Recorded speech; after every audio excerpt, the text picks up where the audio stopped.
Hello and welcome to our webinar on COVID-19 vaccine and administration. My name is Jennifer Boniface and I am one of the nurse analysts with the Provider Outreach and Education team. Today's webinar will focus on the clinical aspects for the Medicare Preventive Service of COVID-19 vaccine and its administration. I have a few housekeeping items to go over with you before we start the webinar. You can find the link to the encore presentation of this webinar on our website's Training Center page at www.wpsgha.com, and it will be accessible for the next 60 to 90 days. Additionally, the recording will be uploaded to our YouTube channel under the Encore Presentations playlist, and both should be available within the next 15 business days. If you have any questions, please put those questions in the chat. We will answer questions as time permits. And should we be unable to answer a question during the webinar, we will create a follow-up document and send it to all attendees afterward. We really want your feedback. It helps us develop the education on topics that may be of interest to you. Consider taking our survey to let CMS know what you did like and what topics you'd like to learn more about. And Tom placed a link to the survey into the chat. There will also be an opportunity at the end to take the survey. Additionally, you can provide feedback by completing the survey or viewing the encore presentation. To access the survey, click on the circle with the eye in the upper right corner of the video, and a link to the survey can be found in the description video as well. I will be focusing on the clinical aspects of COVID-19 vaccine and administration during this webinar. For more information about the billing aspects of COVID-19, please watch our encore presentation titled Encore Preventive Services, Influenza, Pneumococcal, and COVID Vaccines and Administration. And you can find the encore presentation of that webinar on our YouTube channel under the playlist Encore Presentations. And I've placed a link to the Encore Presentations playlist on the resources slide at the end of this presentation, so you can refer to that link to get that those webinars. This webinar presents the most up-to-date rules and regulations regarding COVID-19 vaccinations as of today. However, this information is subject to change. To stay current, please refer to the most recent updates published by the CDC and Advisory Committee on Immunization Practices, as those take precedence over any content presented here. Also, please note that Medicare coverage guidelines are dependent on CMS implementation. On this next slide, we have our disclaimer. Medicare rules change often, so please make sure you're looking at official CMS communications for the most up-to-date rules and regulations, and these do take precedence over anything presented today. And as a reminder, CMS prohibits recording of this presentation for profit-making purposes. This presentation is being recorded by us and will be posted on the Training Center page of our website under Encore Presentations, as well as on our YouTube channel under the playlist Encore Presentations. On this next slide, you'll see several different acronyms used during this presentation. Many of them you already know, but if you find an acronym we discussed today that you're unfamiliar with, please refer to the slide for guidance. On September 19, 2025, the CDC's Advisory Committee on Immunization Practices unanimously recommended that COVID-19 vaccination decisions be made on individual decision-making for all individuals aged 6 months and older. The guidance emphasizes the importance on considering the risks and benefits of vaccination. It suggests that vaccination is most beneficial for individuals under 65 who are at a higher risk for COVID-19, such as those with underlying medical conditions, and lowest for those who are not at increased risk for the disease. For adults aged 65 and older, the decision to receive the COVID-19 vaccine should also be based on individual-based decision-making. Additionally, it is recommended that healthcare providers discuss the risks, benefits, and any relevant risk factors before administering the vaccine. Updated COVID-19 vaccines are typically released in the fall to match the most recent virus variants circulating globally. This timing makes October an ideal month to get vaccinated, as the updated formulations are designed to offer stronger protection against the dormant strains expected during the winter season. Vaccination remains the most effective tool in helping protect high-risk individuals from COVID-19 and its complications. COVID-19 vaccination and administration is one of the preventive services included as part of the Medicare Part B Preventive Services benefit. Our objective for today is to provide an overview of the clinical aspects for the Medicare Preventive Service of COVID-19 vaccine and its administration. During today's webinar, we will cover background information about COVID-19, different types of COVID-19 vaccines available for the 2025-2026 season, and Medicare Part B coverage criteria for COVID-19 vaccine and administration. Let's start with a few facts and statistics. As of January 2025, more than 777 million cases of COVID-19 and 7 million deaths have been reported worldwide since the start of the pandemic, including approximately 104 million cases and over 1.1 million deaths in the United States alone. While most people infected with the virus recover without special treatment, some individuals, particularly adults aged 65 and over, and those with underlying medical conditions, are at a higher risk for developing severe illness. Although COVID-19 is no longer classified as a global emergency, it continues to cause intermittent outbreaks. Rising cases and emerging variants highlight the need for continued awareness, as the virus can still lead to serious illness or death at any age. COVID-19, or coronavirus disease 19, is an infection caused by the virus called SARS-CoV-2. This virus began spreading rapidly in late 2019, leading to the global COVID-19 pandemic. COVID-19 is very contagious. It is spread through respiratory droplets infected with SARS-CoV-2 virus. When an infected person coughs, sneezes, talks, or breathes, these respiratory droplets are released and spread from one person to another. Individuals may be exposed to the virus by inhaling these droplets or by touching contaminated surfaces, then touching their eyes, nose, or mouth. Over time, the virus can change and evolve, resulting in new strains or variants. This has led to different vaccines being developed over the years in order to keep up with and help protect against the changing variants of the COVID-19 virus. Several factors can increase a person's risk of developing severe illness from COVID-19. So let's go over some of these important risk factors. The first risk factor is age. Age is considered the most significant risk factor for developing severe illness related to COVID-19 infection. Individuals aged 65 and over are at a higher risk for this issue. And this risk continues to increase as the person ages. The second risk factor is having underlying medical conditions at the time of the COVID-19 infection.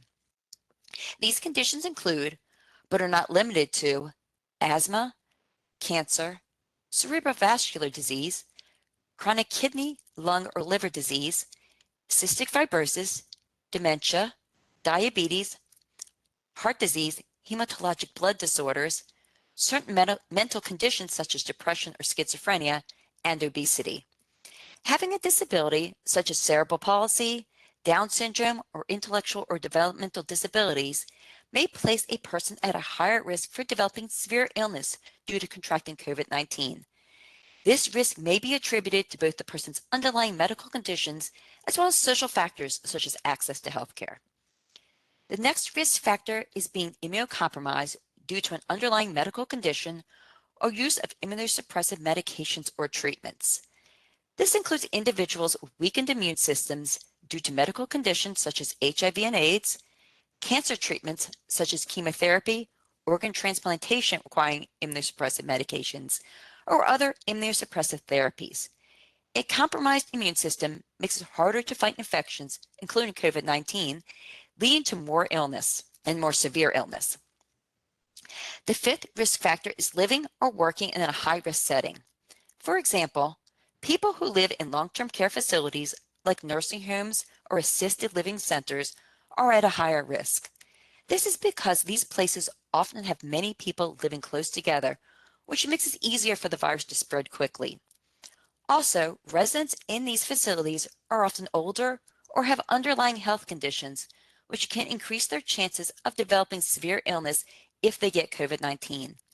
Similarly, Staff members who work in these environments are at increased risk due to frequent contact with close, vulnerable individuals. The last risk factor we will mention is smoking. Smoking damages the lungs and impairs the immune response, increasing susceptibility to severe respiratory infections like COVID-19.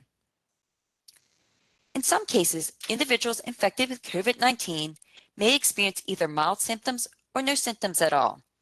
However, certain individuals, particularly those with risk factors mentioned earlier, are more likely to develop severe illness from the virus.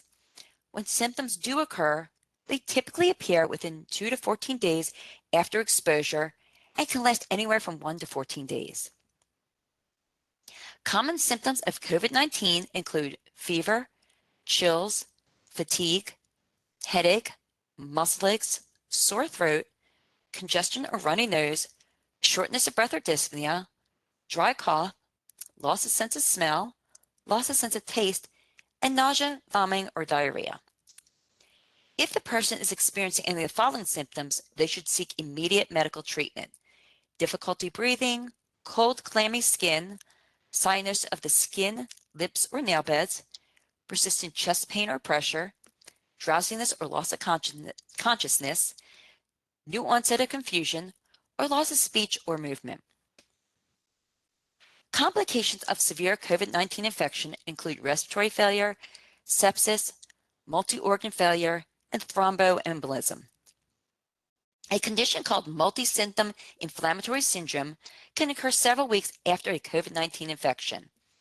In children under the age of 21, this condition is known as multi-symptom inflammatory syndrome in children, or MISC, while in adults aged 21 and older, it's called multi-symptom inflammatory syndrome in adults, or MISA. This rare condition is characterized by inflammation affecting multiple organ systems in the body, including the heart, lungs, kidneys, brain, skin, eyes, and gastrointestinal tract. MIS is less common in adults than in children, making MISA a rarer occurrence compared to MISC. Although many people fully recover from COVID-19, some, including those with mild cases, may go on to develop a condition known as post-COVID syndrome or post-COVID-19 syndrome. You may also hear it called long COVID, long haul COVID-19, post-COVID conditions or PCC, or post-acute sequelae of SARS-CoV-2 infection or PASC. For the purpose of this presentation, we will refer to it as post-COVID-19 syndrome. Post-COVID-19 syndrome includes a variety of new, recurring, or persistent symptoms that appear more than 4 weeks after a COVID-19 infection. People who experienced a severe case of COVID-19, had certain pre-existing health conditions prior to contracting COVID-19, or developed multi-symptom inflammatory syndrome during or after their infection, are at a greater risk of developing post-COVID-19 syndrome. Symptoms of post-COVID-19 syndrome include, but are not limited to, general symptoms such as fever, symptoms that may get worse after physical or mental effort, or post-exertional malaise, and changes in the length of menstrual cycle. Cardiorespiratory symptoms including difficulty breathing or shortness of breath, cough, chest pain and heart palpitations, circulatory symptoms such as blood clots and vascular issues, including potential for pulmonary embolism, gastrointestinal symptoms including diarrhea and stomach pain, integumentary symptoms including rash, musculoskeletal symptoms such as joint or muscle pain, and neurological symptoms including fatigue, headache, difficulty thinking or concentrating, dizziness when standing or lightheadedness, tingling sensation or pins and needle feeling, sleep issues, loss of sense of smell, loss of sense of taste, and depression or anxiety. And these symptoms can last anywhere from several weeks to several years. Diagnosis of possible COVID-19 infection typically begins with a physical examination by a healthcare provider. During this exam, the doctor will evaluate the patient's symptoms such as fever, cough, fatigue, or difficulty breathing, which are common signs of COVID-19. This initial assessment helps guide the next steps in the diagnostic process and provides insight into whether further testing is needed. While the physical exam provides important clues, testing is the most reliable and conclusive method for diagnosing COVID-19. The most commonly used tests are antigen tests, which offer faster results, but they may be less accurate, particularly in asymptomatic individuals. These tests detect the presence of SARS-CoV-2 virus and confirm whether a person is currently infected. For individuals displaying symptoms of COVID-19, it's important to test as soon as possible. Rapid testing allows for early detection of the virus, helping healthcare providers to quickly advise on isolation, treatment options, and steps to prevent further transmission. Testing symptomatic individuals promptly also helps public health officials track and manage the spread of the virus in communities. If a person has been exposed to COVID-19 but is not showing symptoms, it is generally recommended to wait at least 5 days after exposure before getting tested. This waiting period is important because it allows the virus time to potentially replicate to detectable levels in the body. Testing too early, such as within the first few days of exposure, may lead to a false negative result because the viral load might be too low to be detected. After 5 days, the likelihood of detecting the virus, if the person is infected, is higher, making it a more reliable window for testing. According to the CDC, the PCR test provides the most accurate and reliable negative test result. If the patient is tested with the antigen test, it is generally more accurate at detecting a positive result, particularly in people with high viral loads or those who are symptomatic. However, it may not always provide an accurate negative result, especially in individuals with low viral loads, those who are asymptomatic, or those in the early stages of infection. Antigen tests are more prone to false negatives. If the antigen test shows a negative result, it is recommended the patient either complete another antigen test after 48 hours or obtain a PCR test as soon as possible for confirmation. If the second antigen test continues to report a negative result for the asymptomatic patient, it is recommended that the patient wait another 48 hours and repeat the antigen test for a third time. The FDA recommends 2 negative antigen tests for individuals who display symptoms and 3 negative antigen tests for those who are asymptomatic to confirm a negative finding. Per CMS's COVID-19 over-the-counter tests, laboratory-conducted COVID-19 tests are still covered for Medicare Part B beneficiaries when ordered by a healthcare provider. There is no copayment, coinsurance, or deductible for the laboratory-conducted COVID-19 tests. However, Medicare no longer provides coverage or reimbursement for over-the-counter COVID-19 tests for Medicare Part B beneficiaries. And you can find a link to CMS's COVID-19 over-the-counter tests on the resources slide at the end of the presentation. The CDC has issued guidance regarding isolation following the COVID-19 diagnosis. They recommend individuals diagnosed with COVID-19 infection remain at home and avoid contact with others until at least 24 hours have passed since their symptoms began improving overall and they no longer have a fever and are no longer taking medication to reduce the fever. However, please note that these isolation guidelines may be updated as new information becomes available or when deemed necessary. It is also advised that the person take additional precautions for 5 days after the isolation period ends. These precautions include wearing a well-fitting mask, maintaining distance from others, avoiding public places if unable to wear a mask, opting for outdoor or well-ventilated indoor gatherings, practicing good hand hygiene and overall hygiene practices, and getting tested before meeting with others when possible. If symptoms or a fever return, the individual should resume precautions by staying home and avoiding contact with others until symptoms have improved and they've remained fever-free for at least 24 hours. Most individuals are able to recover at home by getting adequate rest and staying well hydrated. Additionally, symptoms can be managed with over-the-counter remedies such as acetaminophen or ibuprofen for fever and muscle aches, and cough drops or throat sprays as needed for sore throat and cough. For those at a higher risk for severe illness, such as older adults and individuals with weakened immune systems, antiviral medications may be prescribed to help reduce the risk of serious complications or death. These treatments are most effective when taken within 5 days of the onset of symptoms.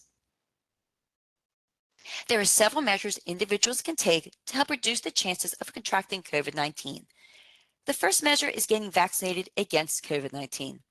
While the vaccine may not completely eliminate the risk of contracting the virus, it significantly lowers the risk of severe illness, hospitalization, and death for those who get vaccinated.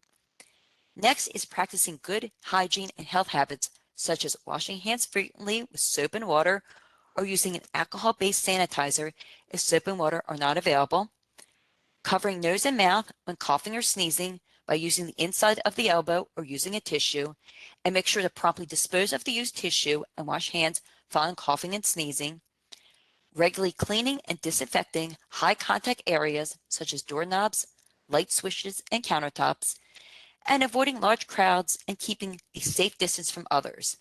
Wearing a mask in a crowded setting can help, especially indoors. And when the options available, choose activities where there is more fresh air circulation, such as activities outside versus in a crowded room.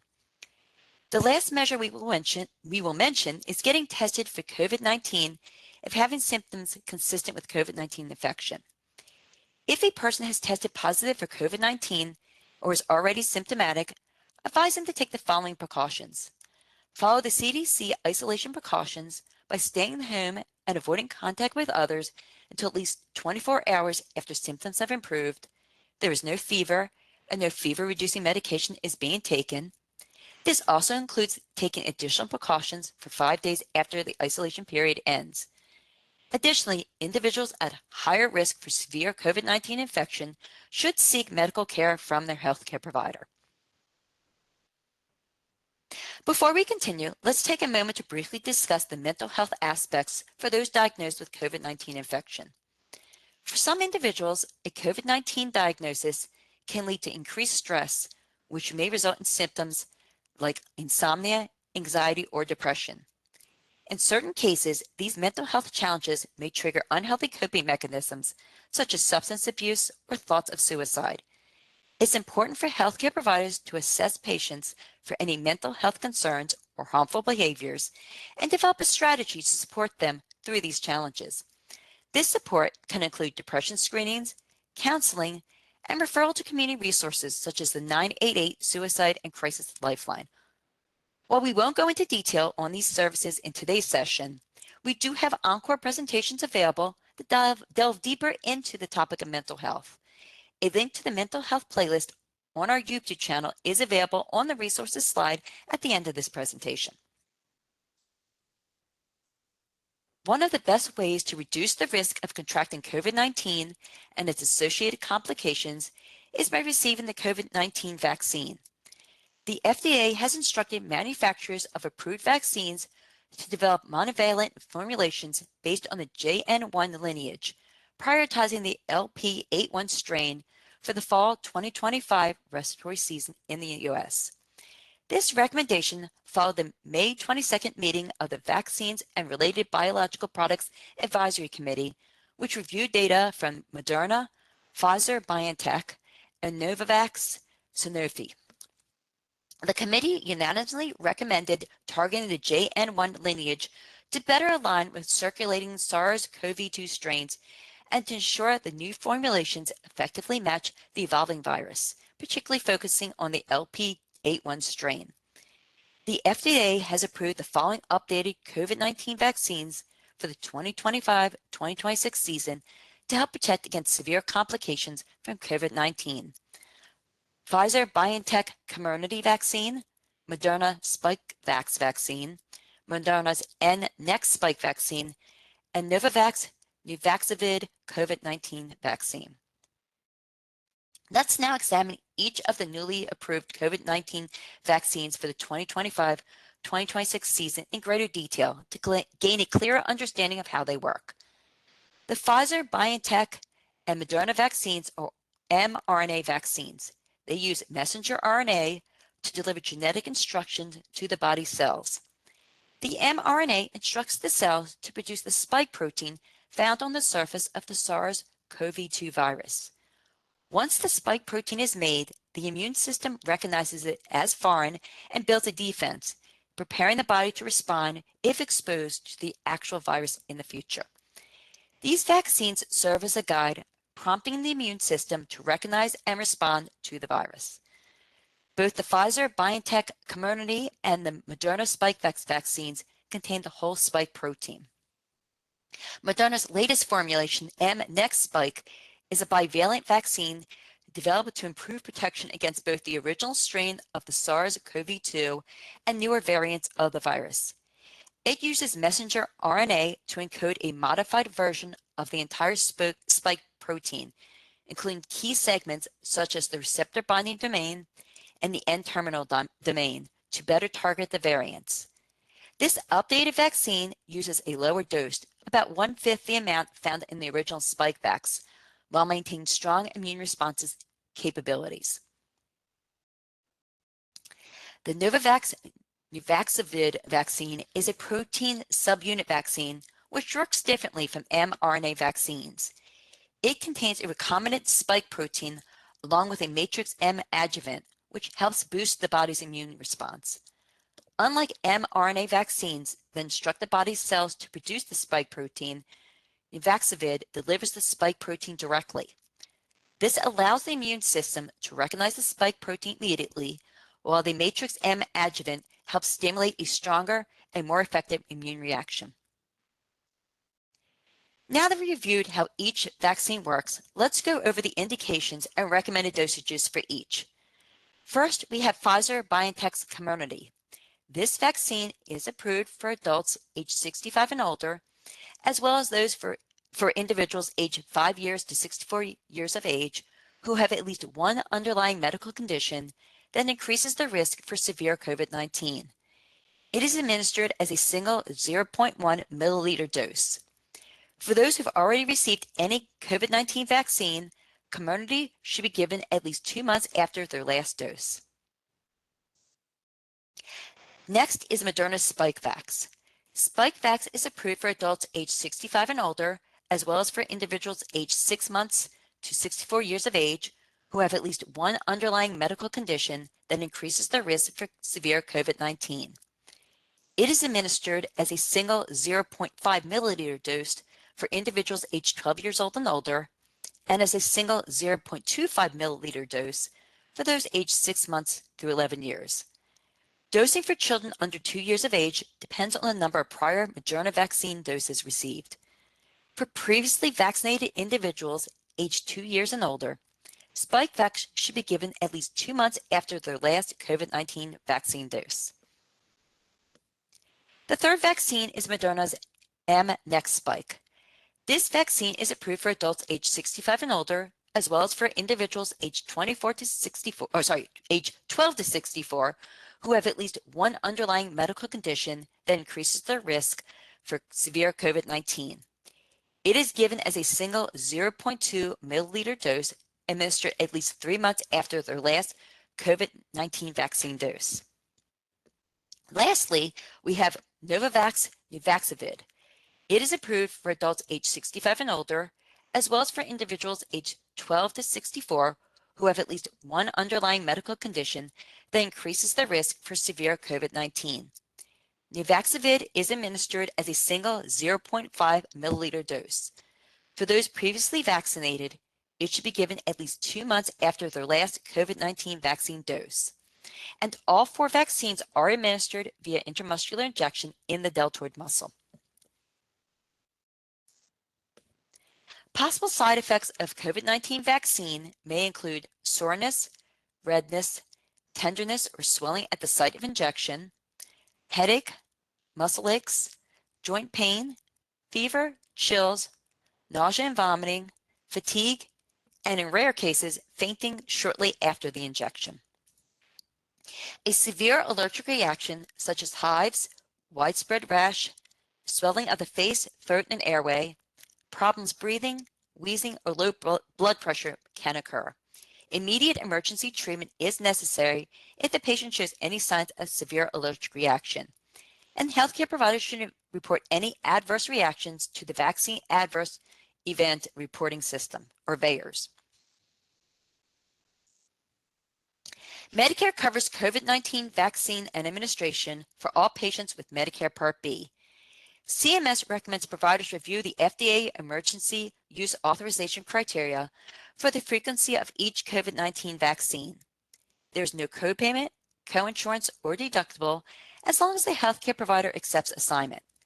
The Medicare reimbursement rate for administering the COVID-19 vaccine differs from the rate for administering other preventive vaccines under Part B, such as those for flu, hepatitis B, and pneumococcal diseases. And you can find additional information about payment, billing, and coding for COVID-19 vaccines on CMS's COVID-19 Vaccine Toolkit, and a link to this resource has been placed at the bottom of this slide. Now, let's review some additional information regarding coverage for COVID-19 vaccines. The Centers for Medicare and Medicaid Services will reimburse 100% of the reasonable costs for COVID-19 vaccines and their administration in rural health clinics and federally qualified health centers. This payment is separate from the standard FQHC Prospective Payment System, or REC all-inclusive rate. This change aims to simplify the payment process for all Part B vaccines in these settings.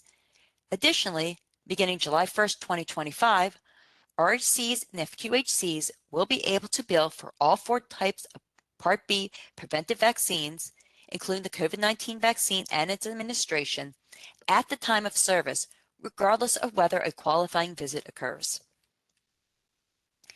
Medicare provides an additional payment for administering COVID-19 vaccines in certain patients' homes.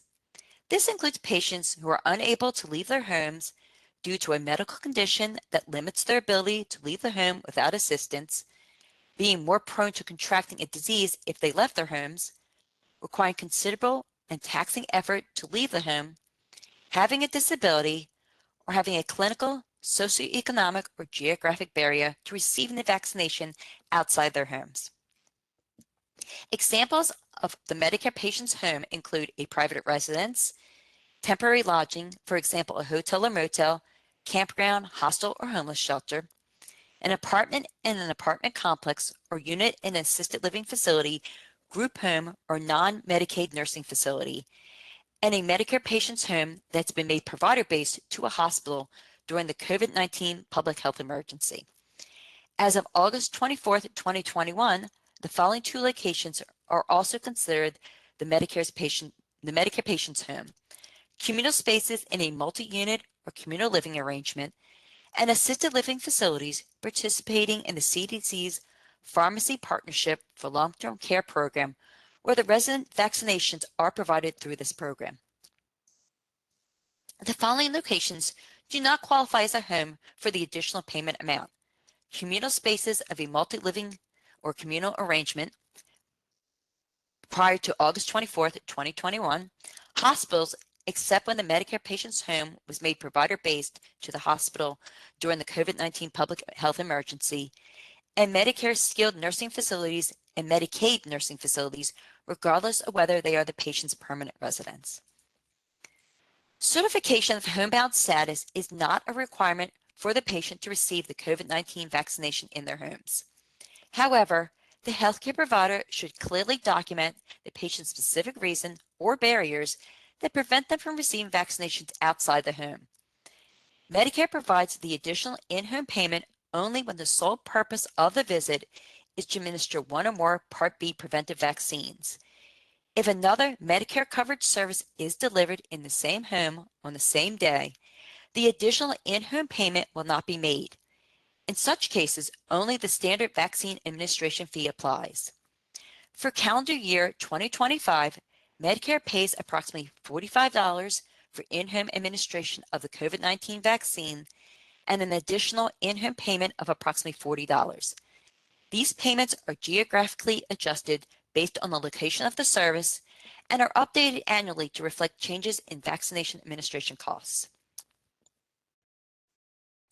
When COVID-19 vaccines are administered to more than 1 Medicare patient in the same home or communal living setting on the same day, Medicare will pay the standard administration fee for each vaccine given. However, the additional in-home payment is made only once per patient per date of service, regardless of the number of Part B preventive vaccines administered. Additionally, Medicare will pay the additional in-home fee for up to 5 vaccine administrations per group living location per day, but only if fewer than 10 Medicare beneficiaries receive a vaccine there on the same day. If 10 or more beneficiaries are vaccinated at the same group living location on the same day, the additional in-home payment is limited to one home or communal space. And for further details, please refer to CMS's Medicare COVID-19 vaccine shot payment. And a link to this can be found on the resources slide at the end of the presentation. Documentation requirements for COVID-19 vaccine and administration include date service was provided and details regarding the administration of the vaccine, including the manufacturer and lot number, site the vaccination was administered, dosage, route, and name and credentials of the person administering the vaccination. According to CMS's Medicare billing for COVID-19 vaccine shot administration, a physician's order is not required for the COVID-19 vaccine, and it can be administered without physician supervision. And this applies to the initial doses, additional doses, and booster doses of the COVID-19 vaccine. Ensure all documentation is dated and signed with the provider's credentials.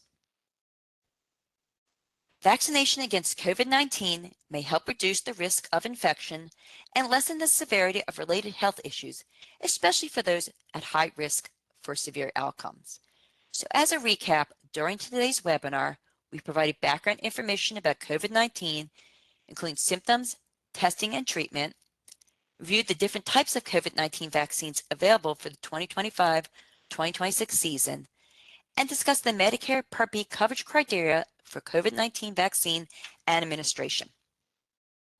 This slide contains links to resources related to information covered in today's presentation.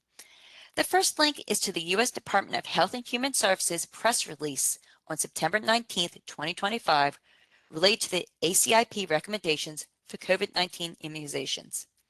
The next links include materials from the Centers of Medicare and Medicaid Services, such as the MLN 006559 Medicare Preventive Services Chart, the Medicare COVID-19 Vaccine Shot Payment webpage, and the COVID-19 Over-the-Counter Tests webpage. The final links direct you to the Mental Health and Encore presentation playlists on our YouTube channel. We encourage you to explore the videos on these playlists for additional education on a variety of relevant topics. And please refer to this slide as a helpful reference when reviewing the presentation materials. We are now at the end of the formal presentation. Please remember, if you have any questions, please put those questions in the chat. If we don't get to your questions today during the presentation, we will send out a document to all participants with the answers following this webinar. So I'm going to take a look at the chat.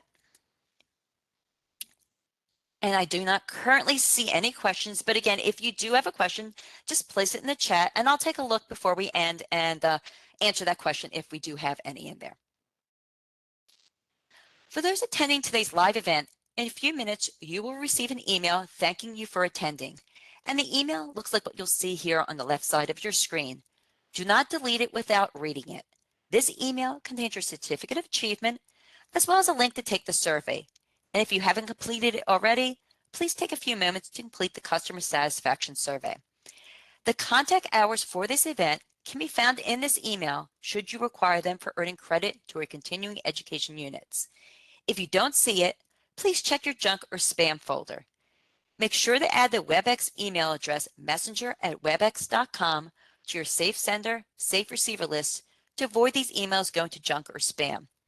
And if you called into this webinar, just email us at wps.gha.education@wpsic.com with the name of this webinar and the phone number you used to log in, and we can email you your certificate of achievement.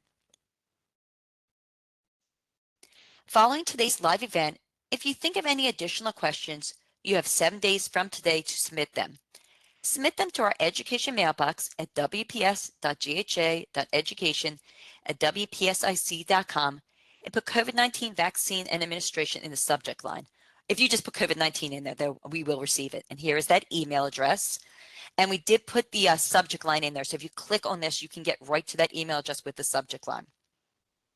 However, if you do have claim-specific questions, please do not send those to Provider Outreach and Education.